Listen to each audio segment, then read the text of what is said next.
Hi, Marcia. Hi, This, Tia.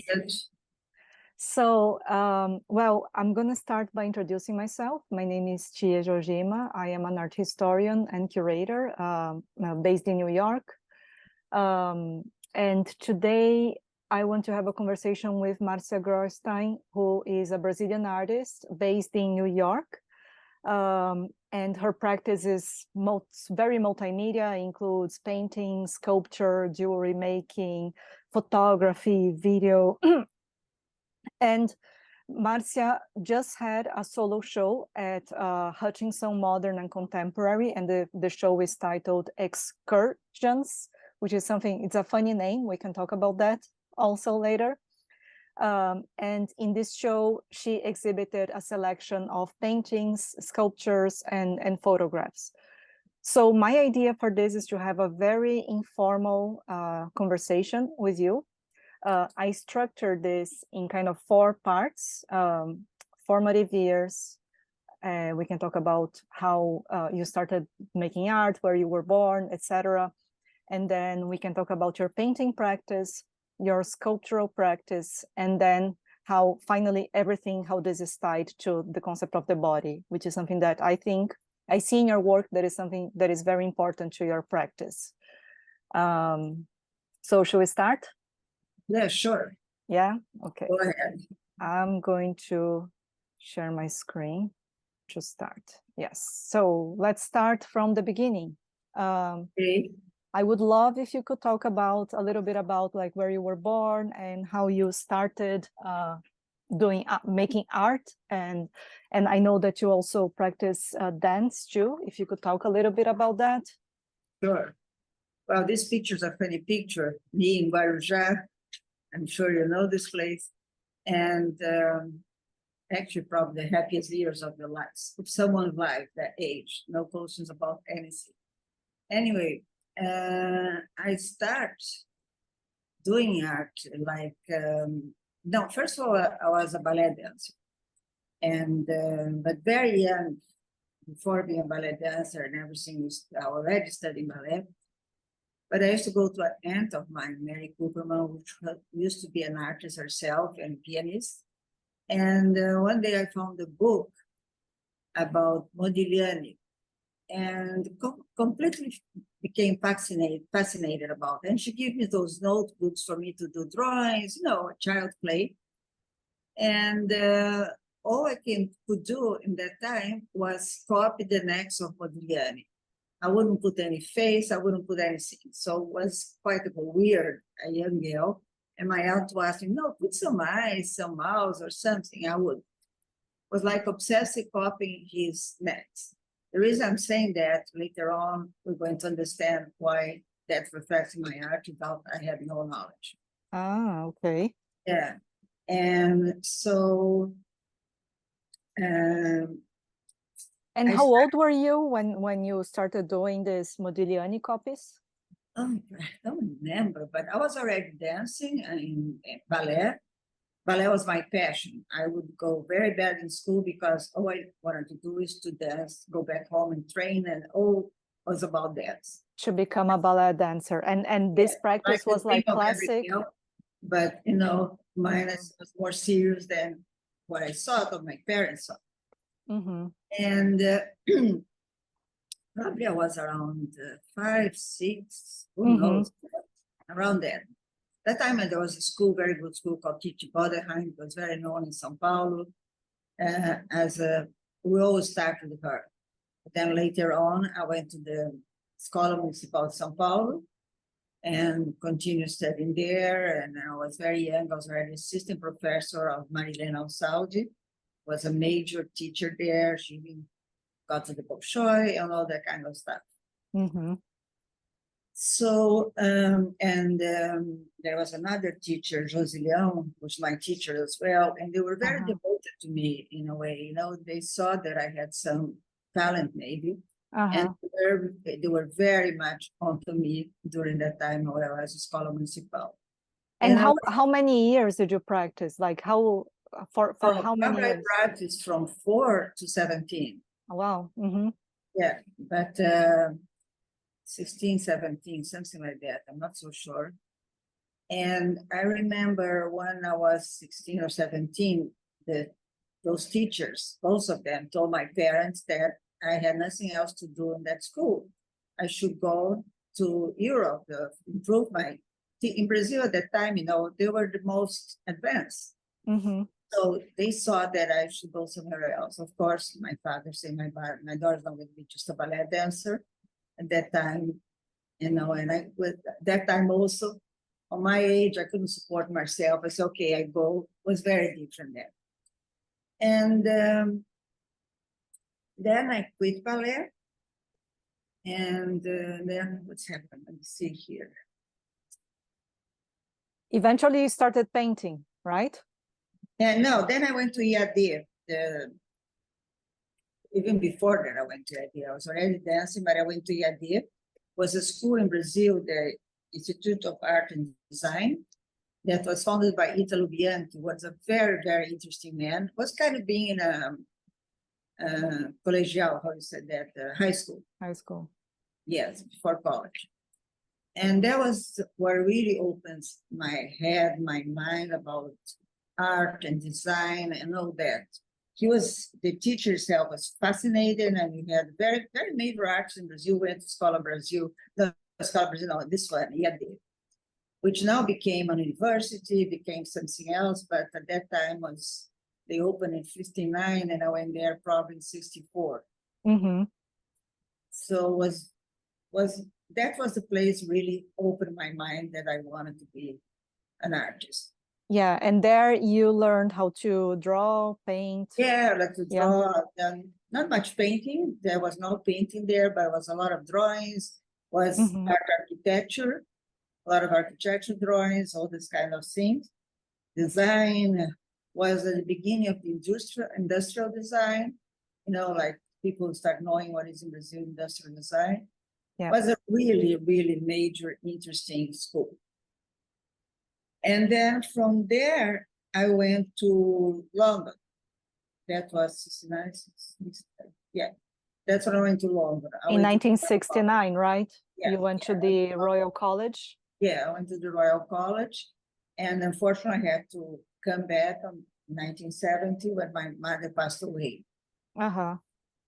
So I stayed there for 2 years. But at that time, the Royal College for me was really boring, to tell you the truth, because I was boring one hand, but it was very, very important, my watercolors later on, because I was focusing in watercolors. And of course, I was crazy about Edward Lear and Turner. It was like my head was all turned to that. And that was the place for you to and the teaching of watercolors there was really strict. So every class we had to exercise your pose and do a lot. But I tell you, in watercolor, modestly, I can do whatever I want.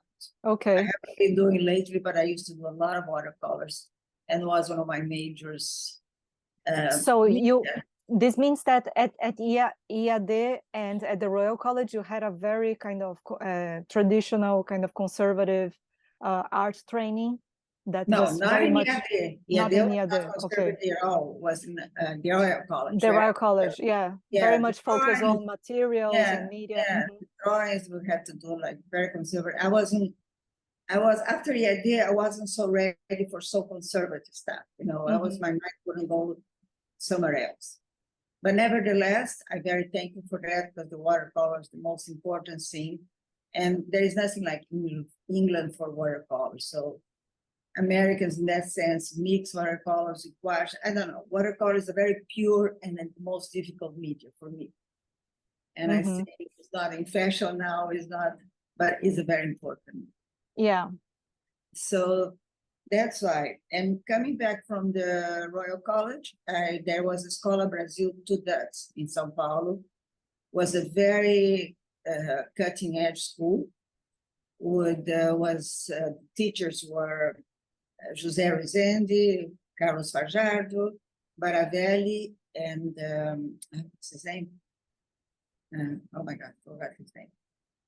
Anyway, and they were so encouraging for everything. So the freedom we had that we never had in any place in the world, you know, in that sense, in schools in Brazil, because I had done other courses. I went to the Yeah. So others, you basically you returned to Brazil in 1969, right? 1970. 70, And then you went to this Brazil school to that when they started. yeah. How old were you then? I was God, it was 1970, 49. Nice. I was almost 20 years old. Uh-huh. And can you tell me a little bit about the political context of at that Oh, time? that's where in the middle of when the whole thing was happening in Brazil. It was really complicated, which, you know, unfortunately, when they talk about all the talks I've been seeing here in America, they don't mention too much the Brazilian, the Sao Paulo artists, which there was a big community on that involved with those happening in Brazil, political wise. And but I think Sao Paulo somehow, somewhere, or was excluded from that. And those artists was involved in these movements too. Those they came from Nelson Lerner, some place called Rex. That was done with Nelson Lerner, was Richard Cliff, and who else? I remember much, but it was like the core of the political moment at that time in Brazil. And they were the teachers, and they were the teachers of Fazende, Barazelli. You probably know the names of the Cajardo. So at that time, the school kind of involved very much in pop art on the side of Baravelli. So where I got more contact with the pop art, but at the same time with expressionism and a lot of sculpture. Yeah. So was more, and you had and there where I did this portrait was in 74, the only portrait I ever done in my life. And when I came to New York in 77, I was coming to New York to visit, to see art, to visit art, you know, those kind of 77 I was here. And I was in East Hampton and met by chance the assistant of the Koenig. And the Koenig was my big god in terms of abstract expressionism. Yeah, that was like mid to late 70s, right? Can we go back a little bit to this portrait, which you said it was the only portrait you made? So you created this in the context. I made this portrait in school at the Scott Brazil. That's when I did that. And it was a big painting, and I never done any other since then. I never gave importance to this painting, to tell you the truth, until I met the Koenig. Because when I met the Koenig by chance, and at the end of it's a long story I don't know if you want me to relate all the story, but I think it's a very good luck I have to meet. And when I asked him who could I come to study in New York, basically painting, and because all those schools and I didn't know exactly what to do best. And he asked me if I had anything to show him. And I have a few slides, and one of the slides of this portrait. And then he said immediately to me, who did this portrait, who did any teacher, you need to show in New York. And I was like, it's completely crazy, because the only show I had that was in Brazil, after I'd been in New York, and was so influenced by an exhibition that I saw of Red Blooms called Manhattan. And I was so impressed by that. And that's like the big exhibition of zoo animals in paper mache. And that was the only thing I ever had done. And then he introduced me to the first gallery here called at that time Jean Sweden. And she was working with a lot of young artists, young American artists, those kind of things. And then, no, that was much after. And she decided to give me a show. And I had the Koenig introduced me. The quote by the Koenig is in this invitation, which is this portrait. And there is a quote of me about my work. I see. So that's a lucky time. Yeah. I love that in this portrait you add jewelry, you know, like jewelry is so much emphasized. yeah, like this very big belt that I guess is part of the fashion at the time. But jewelry is something that you come back later in your life, right? Without even know, dear, because Mhm. I was wearing, my father had a jewelry store and I never wear real jewelry. Ah, I totally refused. And it's like this was an elephant. Actually, was something now of you talking came to my mind, something that I did. Somebody gave me this elephant and I put a leather cord and put it around and this blue thing, I don't even know what it was. But now I remember I did that, but never thought about do any jewelry, when you yeah, no, this is so, like, now that we are talking about this, it's so interesting that everything in this painting is very kind of expressionist, like the brushwork is very fast, yeah. and thick, but the only thing that is actually very well defined here is this piece, Yeah, it's right? so funny now. I never pay, that's the first time I've been talking about that. Mm-hmm. Interesting that you notice that, Yeah. And where is this place that you're depicting yourself with? Was in Brazil, in São Paulo, the Escola Brasil to that was in Itaim now, in Santa Amaro, around there. Mm-hmm. No, not Santa Amaro, near the Ibirapuera. Mm-hmm. And I was there. And it was a huge, how do you call that? Kind of a huge loft, but it was oh, God, my head. It's like a It was big studio. huge. No, Mm-hmm. it's a big industrial room that they took an industrial building, like all those industrial buildings, and they made a huge thing out of that.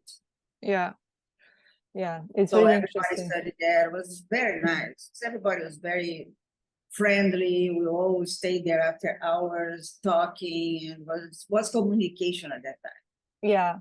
And then we had a teacher there. One of them was Babinski, was a very good watercolorist in Brazil. And he also did prints and graves. And so I studied a lot with him as well. That I think my curiosity for watercolor was more developed there. Yeah. Like I could play with that. I was, Yeah, that was so my domain. it sounds like a very rich environment. It was a very, very rich environment, and I loved it. And our professors are very, very close friends of mine up to now in my life. That José Rezende, Fajardo were very close. Yeah, but at the same time, They're a little bit older than me, but my generation. Yeah. Another observation that I have about this portrait, two observations, is that at this time you're depicting yourself like you're not looking at the viewer, right? You have like this kind of side view, almost as if you this kind of uncertain about, you're looking at something that we cannot see, right? Yeah. And maybe and you're also almost blending with the background. Right. Yeah, that's right. I have no idea why I do that. It's very strange. Yeah. But, that's what was my take on that. I don't know. Yeah, that's amazing. Observation. Okay. Yeah. Let's move on. Okay. And then you came to New York, right? Yeah. And this was a picture taken in '83 by the Art Kunst magazine. And they did a story about New York art in '84, artists New York in 1984, and I was one of them. And this is one of the photos that they published there. And somehow, somewhere, Isabella decided to have this as an invitation. I thought it was quite funny and was alive and fun. And yeah, I love it. Like very, very 1970s, 1980s style. You still have the big belt here, right? I have that, not only the big belt, but I have those. I never got rid of those jumpsuits. Of course, they don't fit me anymore. I wish they did, but I have them. Always I think about do something with them. This was after my first show that was in '78 that was invited to do a billboard among 3 other artists and the University of Florida. So it was myself and 3 other artists, and each one from each part of the country. I was representing New York. And it was a lot of fun to do that because there where I met Rosenquist. We keep being a long-time friend and everything. Yeah, it's interesting also the scale of this work, because it's like it's a billboard, but you were already working in large scale works, right? To work, but well, I started working like not in the Royal College, but in school pursuit to that. I worked always in large scales. We were allowed to do whatever. I remember did once a drawing, was a very high ceiling, and I drew drawings of chairs from the ceiling to the floor. Where Wow. it came from, I don't know, but were chairs. Yeah. And well, this is a billboard. It's outdoor. It's outdoor, yeah. Yeah, and there is also a connection with the outdoor later on in your career that I want to talk a little bit about that. But let's first focus on your paintings. Yeah. Yeah, you have this whole interesting story with the Kuni, who was a mentor to you, no? Yeah, well, he became really a mentor and a good friend, you know, after this meeting. And I had to bring 2 paintings to New York for him to write about my work. As he said, he'll do it because the dealer asked him, and he said, of course I'll do it, but I have to see the works first. And he saw it and made a comment, very nice comment. And from that on, we became friends, you know, and he was coming to all exhibitions that I had, never to the opening, but he'll come after, and we had discussed things about. And I tell you, I think I learned about painting with him the first time I saw it, because when I saw him, it was for 10 o'clock in the morning, and I stayed with him until 11 at night. He cooked dinner, lunch for me. I was with the girlfriend of my brother, who drove me there. And I never discussed so much about paint. He let me photograph all his paintings not finished for the Guggenheim Museum. He's showing 77 later on. We talk about all the brushes, the colors. I think I learned about painting with him that day more than any school that I ever had. Wow. Was a really, really rich day. This was the Betty Parsons show, but they were colorful. I don't know if you have there in color. This works? Yeah. So these works, you had created them already, like living in New York and kind of incorporating this entire. There was one already went to Betty Parsons prior to the ones of the Woman series that I told you.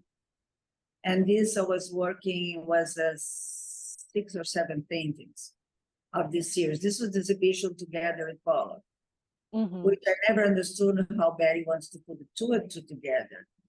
Because that was the year she died, she decided that, before she died, of course.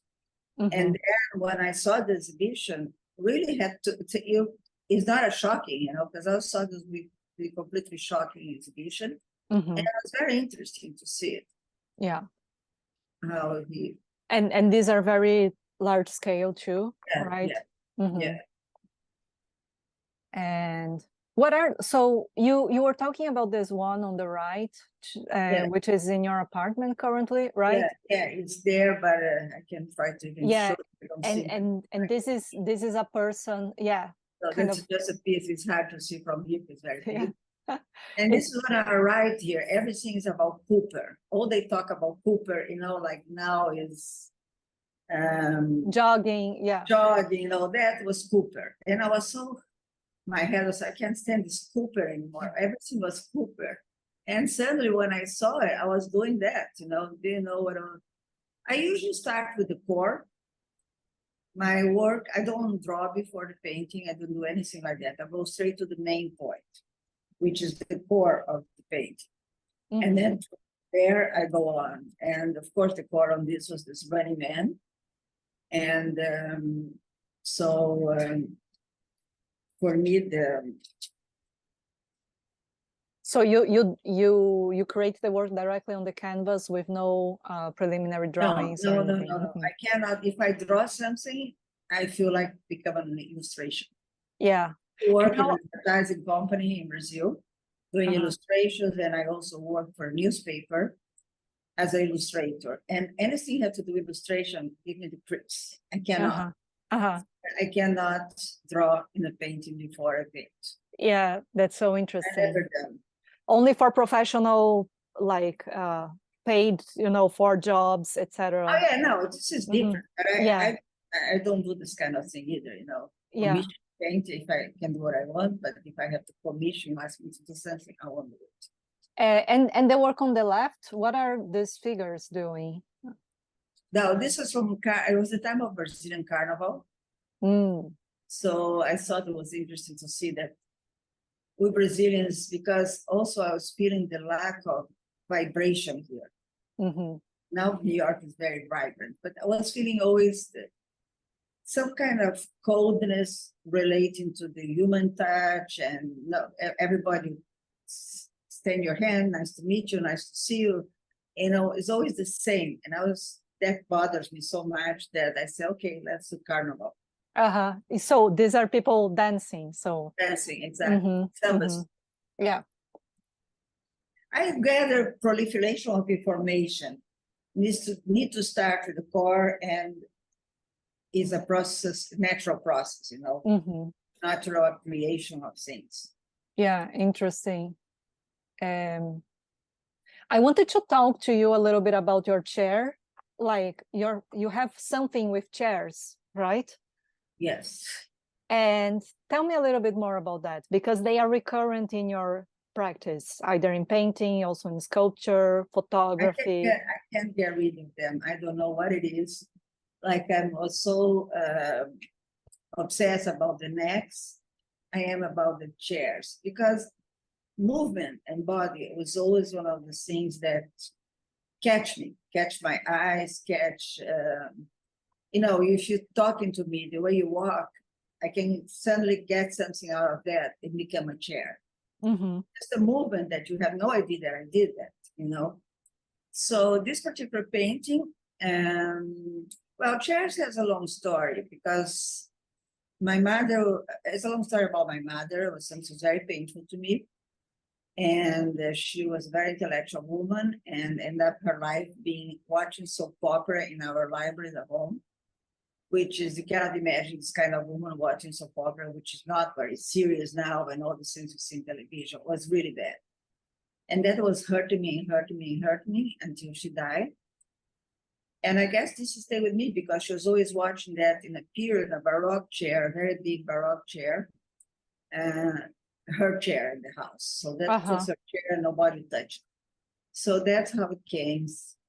I think, actually, not that's how it came. I found out through therapy many years later, that was my chairs about.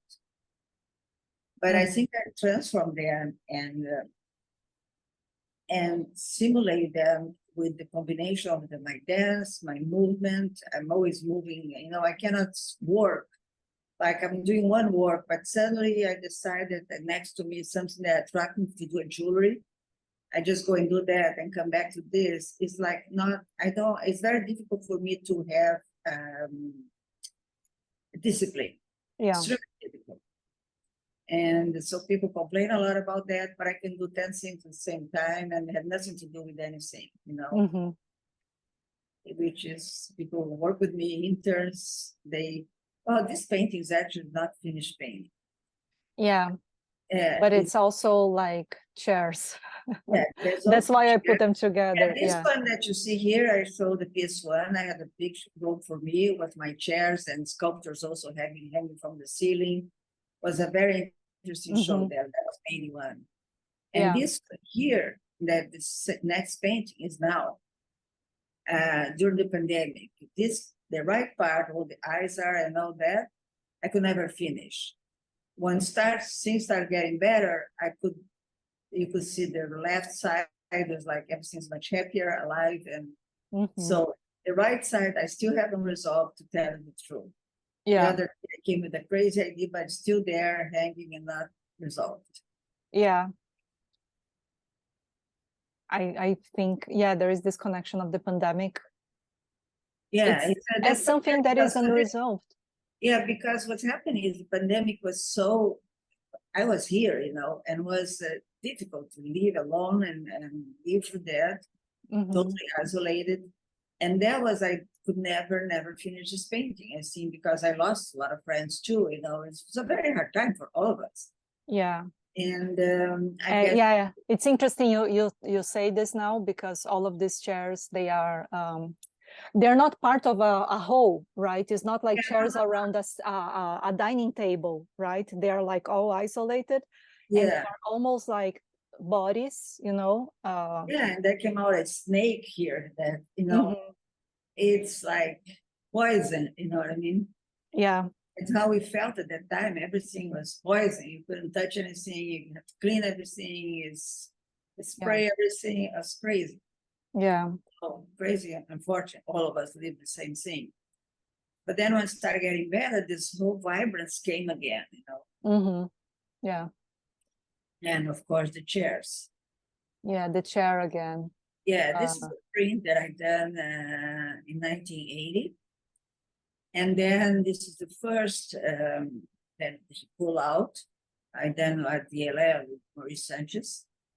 And then I was a bad proof, and I decided to go on top, and I took it home and I painted, you know, on top. I see. Yeah. But you have pieces of, it's hard to see here. Here's my smile with some pieces of press that was talking that I had done and in the past. You know. It's so funny because these are all kind of broken chairs, you know, impossible ones that would not stand. No, none of them are. Yeah. None of them are, they can stand, but none of them are, they're not smooth and chairs for you to sit. Even people had invited me already to produce chairs as a real chair. I never done it, maybe one day I will. Yeah. And, but this thing, all my chairs are effects of dance choreographers. You know, I take a lot of, out of a lot of dancers that I admire. And then they become my choreography. And they're like bodies, you know, they're movements. They're not just. They are like bodies, exactly. And they also like the functionality, it is to hold a body, right? There is also that use of the chair. Yeah. And then you have a series, the Seascape. Seascapes, yes. Yeah, and this is one. This is one of them, to be a love story. And I always do a simulation of, simulate the process of this nature can be a gem, you know, if you accumulate, proliferation of things I told you before, you get something that the nature is a gem there. Because I use the water, I use the animal, I use the mermaid, I use everything. But, you know, I think everything can be a love story. Once you see the animal world, then you see the plants, how they create, you see the ocean. And that's how my head was at that time.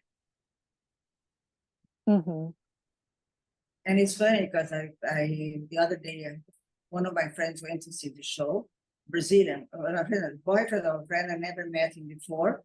And he was making a whole comment, a video about just this part, like the man here holding the eyes, things that I myself never noticed. Yeah. But it's very interesting to see how other people perceive your work. Yeah, exactly. It's even though this is figurative, right? We see like a lion and a mermaid, a piano, we can identify figures here. There are a lot of moments of abstraction, and to me they remind me a little bit of like surrealist kind of, you know, automatic painting. I don't know if surrealism is something that you have ever been interested. Actually, surrealism is the only movement that was never connected to. Oh, okay. Yeah, I don't know why, but it's funny that you're saying that. But I think it has to do more of how do I say that?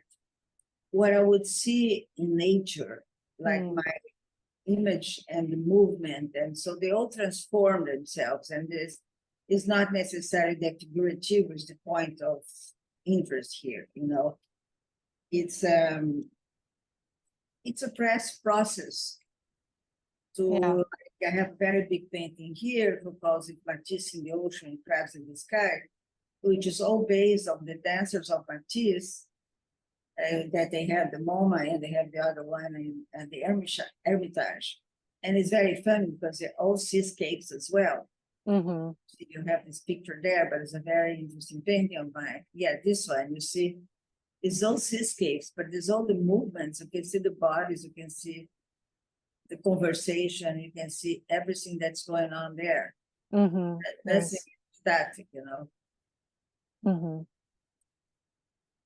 Yeah, it's like looking also in a microscope, right? That you see little creatures, little beings. Yeah, absolutely, you know. Yeah. This is also part of the Seascape series. Yeah, yes. This has a funny name, Deborah. I think how we call that. This is in Brazil, actually. Mm. The name of this one's a funny name, but no. But you know, it's like I used to do windsurf. So those are the windsurfs and right in the ocean. I see. Yeah, Yeah. it makes sense. But then there is also this creature. Yeah, which kind of a rat. Is it a rat? Yeah. Rat in the ocean. The name of the painting, where is that? Maybe I have it in this catalog. The catalog of this painting is with Isabella, and I couldn't find the Yeah. it's quite funny. Sometimes I name them funny things. So why don't we continue Yes. with the sculptural works? Yes. Can you tell me a little bit like how you started working with sculpture? Well, I actually started doing sculpture before I did paintings. Mm. That was my first show in Brazil that I told you called Zoo. It was a very interesting thing. It did these huge animals, you know, all in paper mache at the place called Interdesign in São Paulo. It was very prestigious, like design store, but we do art as well. And it was quite interesting the way I did this animals, also totally inconsequent, you know. Yeah. This I was building up at there was a Gara Foundation in 1994. Those awards are preparing for the São Paulo Biennial of 94. Mm-hmm. That I did a whole series. This was an exhibition that Claudia Kallerman did called, what's the name? Informed by Function? Yeah, Informed by Function, exactly. Those are the sculptures I had there. And here we see the chairs again reappearing. With chairs all over too. Can't get rid of them. I know, I tried. And yesterday I was rearranging my house in winters. There is one little chair, which I have here. And I said, I have to get rid of that. And I can't. It's a chair that's from very old and folded and was painted by two little cousins of mine. And I just love that now. I find the way they look good in the house. Uh-huh. It's like I can't get rid of even my chairs. It's so funny that this is a chair, but it also has this very long neck. I wonder if